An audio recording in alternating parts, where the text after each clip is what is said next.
panahon na yung mapahuway ko. Ang kadaot, nagpugos ko tungod sa karong pinaagi sa gobyerno. Alam mo, si Mr. Marcos is veering towards a dictatorship.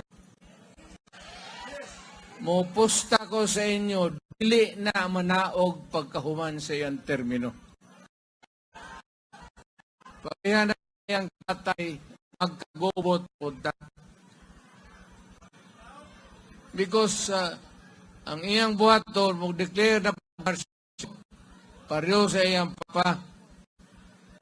Pag Marcelo, why election, siya na po yung ilit. Pero kamong mga sundalo o polis, paminaw mo.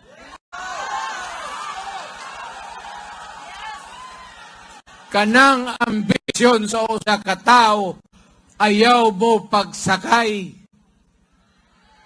Kaya madugay, madali, matapos mangyod na.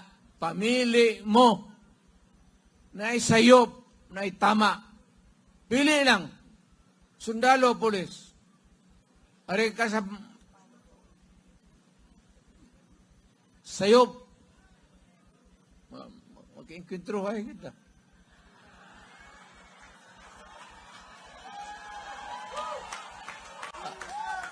Ang tama, magtanong og utang kabubuton ninyo ang Pilipino.